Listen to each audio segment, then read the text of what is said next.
diinta islaamka waa diin soo ifbaxday qarnigii 7 miilaadiga waana diinta labada adduunka lagu raacsan yahay.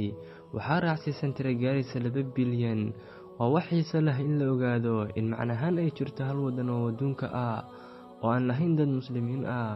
wadankana waxaa loo yaqaanaa Vatican City, halka dalalka kale oo dhammi ay leeyihiin dad muslimiin ah oo cayiman. laakiin waxaa jira 4 dal adduunka ah oo aan lahayn xitaa hal masaajid.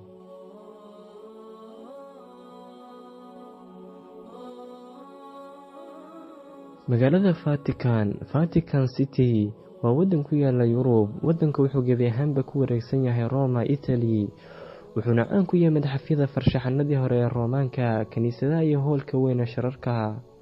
dalkani wuxuu ku fidsan yahay 121 hektar oo dhul ah oo ay ku nool yihiin dad gaaraya 825 ruux oo keliya. sida aan kor ku soo xusnay, waa wadanka keliya adduunka ku yaala oo aan wax muslim ah lahayn. lama ogola dhismo goob kasta oo diineed oo aan ka ahayn Catholic, sidaa awgeed ma jiraan masaajido halkan laga helayo. dadka halkan jooga waxay u baahan yihiin inay ka gudbaan xadka si ay u gaaraan Talyaaniga haddii ay doonayaan inay ku cibaadaystaan masaajid u dhow. masaajidka ugu dhow dalkooda waa xarunta dhaqanka islaamka ee ku taala Roma, Italy, oo u jirta 15 daqiiqo bartamaha dalka.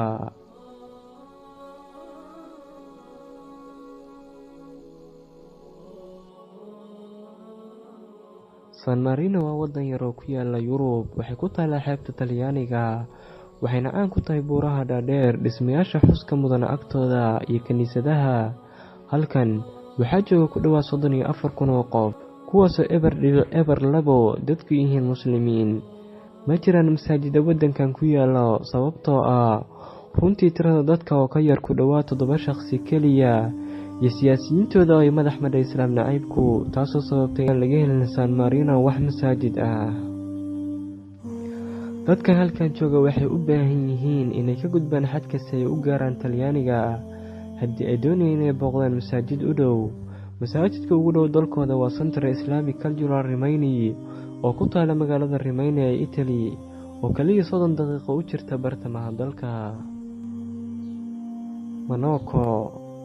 Monaco si rasmi ah loogu yaqaano Principality of Monaco waa wadan ku yaala Yurub, waxayna xuduud la leedahay Faransiiska iyo badda Mediterranean-ka. ku dhawaad 39,000 oo ruux ayaa ku nool. kaliya 25 dadka waxay ku dhaqmaan diinta islaamka oo ka kooban wax ka yar 200 oo muslimiin ah. sababtoo ah dadka oo aad u yar iyo dhibaatada Islamophobia, halkan masaajidyo kama jiraan. dadka halkan jooga waxay u baahan yihiin inay ka gudbaan xadka si ay u gaaraan Faransiiska haddii ay rabaan inay booqdaan masaajid u dhow. masaajidka ugu dhow dalkooda waa masaajidka Busalidi oo ku yaala magaalada Busalidi, Faransa, oo masaafo ahaan u jira 5 daqiiqo bartamaha dalka. Slovakia waxaa jira magac wadan la yiraahdo Slovakia oo dhaca bartamaha Yurub, gaar ahaan gobolka bariga Yurub ee loo yaqaan Balqaanka ama Balkanka. dalkani ma lahan wax masaajida ah islaam nacaybka dartiis. sanadii 2010 waxaa jiray dad lagu qiyaasaya 5,000 oo muslimiin ah gudaha Slovakia, taasoo ka dhigan wax ka yar 10 dadka dalka.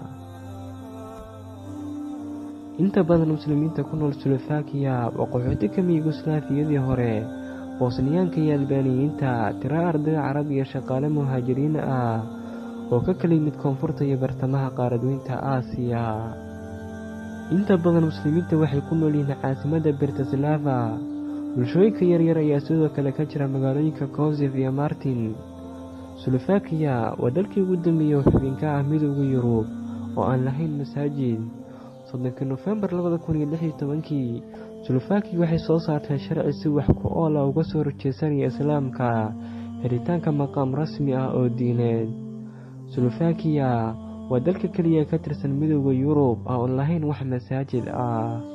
aad ayay u adag tahay inaad ku noolaato wadanka noocan ah.